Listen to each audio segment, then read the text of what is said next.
Hello प्यारे बच्चों, आज की इस वीडियो में देखेंगे अंकुर अभ्यास पुस्तिका 2024-25 की आपकी न्यू बुक है कक्षा 4 विषय पर्यावरण। आज की इस वीडियो में देखेंगे सप्ताह 3 का पाठ 1 देखेंगे। लिखा है पाठ 1 में है चलो चलें स्कूल। अधिक वर्षा वाले क्षेत्रों में आवागमन हेतु विभिन्न साधनों के बारे में जानना। तो चलिए इसके बारे में चर्चा करते हैं।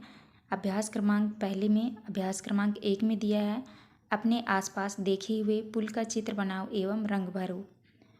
तो प्यारे बच्चों, आपको जो है इस तरह से पुल का चित्र बना लेना है, तो आप बना लीजिएगा। आपको इस तरह से पुल का चित्र बनाना है और इसमें आपको रंग भरना है। तो आप इस तरह से चित्र बना के आप रंग भर लीजिएगा। इसके बाद नेक्स्ट आता है आपका अभ्यास क्रमांक 2। अभ्यास क्रमांक 2 के बारे में चलिए चर्चा करते हैं। लिखा है सोहन अपने परिवार के साथ नानी के घर असम जाते समय ट्रेन में एक अन्य दोस्त अनुज से मिलकर खुश होता है। अनुज उसे असम के बारे में बताता है कि वहाँ बहुत बारिश होती है, इसलिए यहाँ जगह जगह पानी जल्दी भर जाता है। लोग आने जाने के लिए नाव एवं पुल का उपयोग करते हैं। इसके बाद नीचे लिखा है उपर्युक्त पंक्तियों को पढ़कर निम्नलिखित बिंदुओं पर चर्चा करें। तो देखिए पहले क्वेश्चन में है आप नदी या नाले को पार कैसे करते हैं। तीसरे में है क्या सभी पुल एक जैसे होते हैं। तीसरे में है अधिक वर्षा वाले क्षेत्र में बच्चे स्कूल कैसे जाते होंगे। तो आपको जो है इसमें आपको चर्चा करके आपको लिखना है, तो आप कर लीजिएगा। इसके बाद आता है आपका अभ्यास क्रमांक 3। अभ्यास क्रमांक 3 में है बांस और रस्सी से बने पुल पर भारी वाहन क्यों नहीं ले जाए जा सकते। तो आपको उत्तर में करना है क्योंकि भारी वाहन ले जाने पर पुल टूट जाएगा और नुकसान होगा। इसके बाद नेक्स्ट आता है आपका अभ्यास क्रमांक 4। अभ्यास क्रमांक 4 में क्वेश्चन दिया है लद्दाख में बच्चे स्कूल किस प्रकार जाते हैं। आपको उत्तर में करना है लद्दाख में बच्चे ट्रॉली से स्कूल जाते हैं। इसके बाद आता है आपका अभ्यास 5। अभ्यास 5 में दिया है दिए गए चित्र में बच्चे कुएं से बाल्टी के द्वारा पानी खींच रहे हैं। ध्यान से देखकर बताइए कि दोनों तरीकों में से किस तरीके से कुएं का पानी निकालना आसान होगा और क्यों। तो आपको देख लीजिए यहाँ पे दोनों बच्चे जो हैं कुएं से पानी निकाल रहे हैं। तो इसमें आपको देख के बताना है कि कौन सी कुएं से पानी निकालना ज़्यादा आसान होगा। तो आपको उत्तर में करना है पुली घिरने से पानी निकालना अधिक आसान होगा, मतलब ये वाला। तो ये घिरने वाले जो कुआं होता है उसमें से पानी निकालने में ज़्यादा आसानी होगी। तो आपको इस तरह करना है। इसके बाद आता है आपका दिवस 2। दिवस 2 में दिया है, तो चलिए दिवस 2 के बारे में चर्चा करते हैं। लिखा है विभिन्न प्रकार के पुलों के निर्माण में उपयोग होने वाली सामग्रियों के बारे में जानना। अभ्यास क्रमांक 1 में है मैं किनारों को मिलाऊं, आम लोगों के आवागमन के लिए राह बन जाऊं, कभी कच्चा कभी पक्का बनाया जाऊं, सोचो सोचो मैं क्या कहलाऊं। तो आपको इस तरह पढ़ लेना है और यहाँ पे देख लीजिए दी गई पहेली का उत्तर क्या है।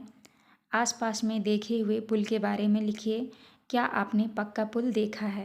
आपका मौखिक प्रश्न है, तो आप कर लीजिएगा। इसके बाद आता है आपका अभ्यास क्रमांक 2। अभ्यास क्रमांक 2 में है दिए गए चित्रों में से नदी पार करने हेतु उपयोग किए जाने वाले तरीकों पर गोले लगाइए। तो आप किस किस तरीके से नदी पार कर सकते हैं, तो आप इसमें गोला लगा लीजिएगा। ये बांस के द्वारा नदी पार कर रहे हैं, तो आप इस तरह से गोला कर लीजिएगा। इसके बाद नेक्स्ट आता है आपका दिवस 3। दिवस 3 में लिखा है आवागमन के विभिन्न साधनों के बारे में जानना, पशु पक्षियों के प्रति संवेदनशीलता विकसित करना। अभ्यास क्रमांक 1 में है बैलगाड़ी का चित्र बनाइए। तो आपको जो है बैलगाड़ी का चित्र इस तरह से आपको बना लेना है, तो आप बना लीजिएगा। इसके बाद नेक्स्ट आता है आपका अभ्यास क्रमांक 2। अभ्यास क्रमांक 2 में है चित्र को देखिए और निम्नलिखित बिंदुओं पर चर्चा करिए। पहले में है दिए गए चित्र में आपको क्या दिखाई दे रहा है। दूसरा है ऊँट किस जगह पाए जाते हैं। तीसरे में है पशुओं को गाड़ी खींचने समय कैसा महसूस होता होगा। पशुओं द्वारा खींची जाने वाली अन्य गाड़ियों के नाम लिखिए। तो ये आपके मौखिक प्रश्न हैं, आप अच्छे से कर लीजिएगा। इसके बाद आता है आपका अभ्यास क्रमांक 3। अभ्यास क्रमांक 3 में दिए गए चित्रों का उनके नाम से मिलान कीजिए। तो आपको इसमें मिलान करना है। तो ये है आपका घोड़ा गाड़ी, तो आपको घोड़ा गाड़ी में मिलान करना है। इसके बाद आता है आपका ये है आपका ऊँट गाड़ी। साइकिल सवारी, तो ये रहा आपका साइकिल सवारी। तो आप इस तरह से मिलान कर लीजिएगा। इसके बाद नेक्स्ट आता है आपका अभ्यास क्रमांक 4। अभ्यास क्रमांक 4 में है घोड़ा गाड़ी बैलगाड़ी को खींचते समय उन जानवरों को कैसा महसूस होता होगा। आपको उत्तर में कहना है घोड़ा गाड़ी बैलगाड़ी खींचते समय जानवरों को ज़्यादा ताकत लगती है, उन्हें भारी लगता है और उन्हें बिल्कुल अच्छा महसूस नहीं होता होगा। इसके बाद आता है आपका दिवस 4। दिवस 4 में दिया है विभिन्न क्षेत्रों की जलवायु एवं आवागमन में आ रही कठिनाइयों को जानना, पशु पक्षियों की आवाज़ों को पहचानना। तो यहाँ पे देखिए अभ्यास क्रमांक 1 में दिया है निम्नलिखित पशु पक्षियों की आवाज़ लिखें। तो यहाँ पे लिखना है पशु पक्षियों की आवाज़। तो पहले में दिया है कुत्ता, कुत्ता भौं भौं करके भौंकता है। गाय की आवाज़ होती है हम्मा रमान्ना। इसके बाद मेढक, मेढक का आवाज़ होता है टर टर। चिड़िया की आवाज़ होती है ची ची ची। बंदर की हुम हुम। और इसके बाद शेर है, शेर का आवाज़ होता है दहाड़ना। बिल्ली म्याऊं म्याऊं। कौवा बोलता है काँव काँव। तो आपको इस तरह से पशु पक्षियों के आवाज़ों के नाम लिखने हैं, तो आप इस तरह कर लीजिएगा। इसके बाद आता है आपका अभ्यास 2। तो अभ्यास क्रमांक 2 के बारे में चर्चा करते हैं। लिखा है चित्र को देखकर दिए गए बिंदुओं पर चर्चा कीजिए। पहले में दिया है दिए गए चित्र में आपको क्या दिखाई दे रहा है। दूसरा पॉइंट है क्या आप जानते हैं कि कुछ बच्चों को स्कूल जंगल पार करके भी जाना होता है। तीसरे में क्या आप कभी जंगल से गुजरे हो। चौथे में बर्फीली इलाकों में बच्चे कैसे स्कूल जाते हैं। तो यहाँ पे देख लीजिए इस चित्र में दिया हुआ है, तो आपका ये मौखिक प्रश्न है, आप देख के कर लीजिएगा। इसके बाद आता है आपका अभ्यास क्रमांक 3। अभ्यास क्रमांक 3 में है ठंडे स्थानों पर बर्फ़ वाले क्षेत्रों में बच्चे स्कूल कैसे जाते होंगे। आपको उत्तर में करना है बर्फ़ वाले क्षेत्रों में हाथ पकड़ पकड़ कर पैर जमाते हुए बच्चे स्कूल पहुंचते हैं। इसके बाद आता है आपका दिवस 5। दिवस 5 में देखिए लिखा है पहाड़ी इलाकों में स्कूल जाने में होने वाली कठिनाइयों को समझना, स्कूल में मिलने वाली सज़ा के प्रति जागरूकता होना, आत्मानुशासन में रहने के बारे में जानना। आपका अभ्यास क्रमांक 1 में दिया है अपने सपनों के स्कूल का चित्र बनाइए। तो आपको जो है अपने सपनों के स्कूल का चित्र आप इस तरह से बना लीजिएगा। इसके बाद आता है आपका अभ्यास क्रमांक 2। अभ्यास क्रमांक 2 में है चित्र को देखिए और निम्नलिखित बिंदुओं पर चर्चा कीजिए। पहले बिंदु में है दिए गए चित्र में आपको क्या दिखाई दे रहा है। तो यहाँ पे देख लीजिए ये बच्चे दिख रहे हैं स्कूल जाते हुए। दूसरे बिंदु में है आप किस साधन से स्कूल जाते हैं। और तीसरे बिंदु में है ऐसी किन्हीं 2 यातायात के साधनों के नाम बताइए जिससे पर्यावरण को कोई नुकसान ना हो। तो ये आपका मौखिक प्रश्न है, तो आप कर लीजिएगा। इसके बाद आता है आपका अभ्यास क्रमांक 3। अभ्यास क्रमांक 3 में है उत्तराखंड के ऊबड़ खाबड़ पथरीले रास्ते तथा मैदान या शहर के रास्ते में अंतर लिखिए। तो आपको ऊबड़ खाबड़ पथरीले रास्ते और मैदान या शहर के रास्ते में अंतर लिखना है। तो ऊबड़ खाबड़ में लिखना है आपको यहाँ रास्ते में बहुत पत्थर होते हैं, चलना मुश्किल होता है। मैदान या शहर के रास्ते में आपको लिखना है मैदान के रास्ते साफ़ सुथरे व सीधे होते हैं, इनमें चलना आसान होता है। तो आपको इस तरह करना है। इसके बाद आता है आपका दिवस 6। दिवस 6 में है अभ्यास क्रमांक 1 में दिया है दिए गए चित्रों की पहचान कर राज्य का नाम लिखें जहाँ इन साधनों का उपयोग बच्चे स्कूल जाने के लिए करते हैं। तो उत्तराखंड में बच्चे इस तरह से स्कूल जाते हैं। और जम्मू कश्मीर में, तो यहाँ पे देख लीजिए जम्मू कश्मीर के बच्चे एक दूसरे का हाथ पकड़ के स्कूल जाते हैं।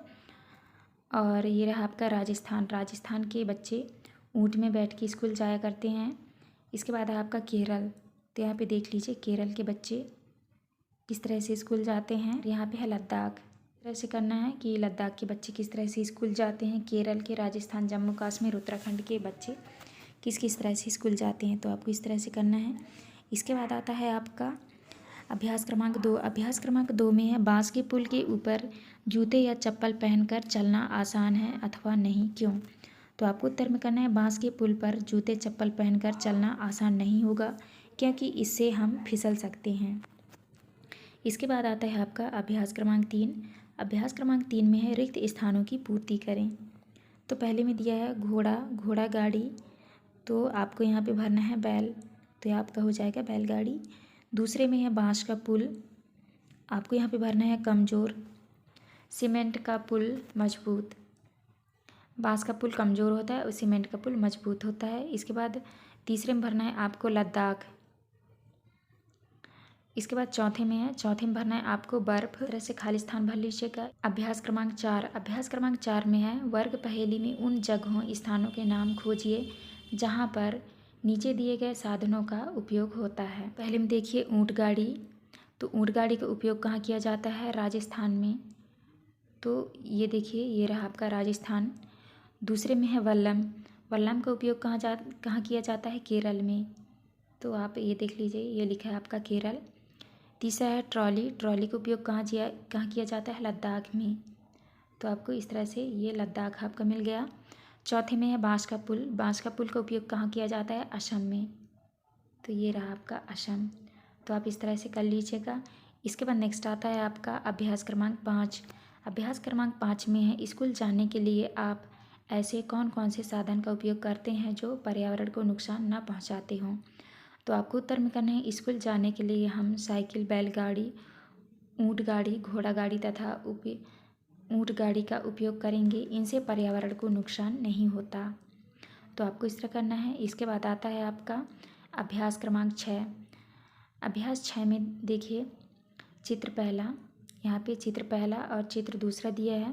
नीचे लिखा है चित्र 1 और चित्र 2 में स्कूल जाते बच्चों को दिखाया गया है। इन बच्चों को स्कूल जाने में आने वाली कठिनाइयों की तुलना करें। तो आपको लिखना है चित्र ए और चित्र बी में। तो चित्र 1 में लिखना है पहाड़ चढ़ना, पथरीले रास्ते, जंगल वाला रास्ता, जंगली जानवरों का खतरा होता है।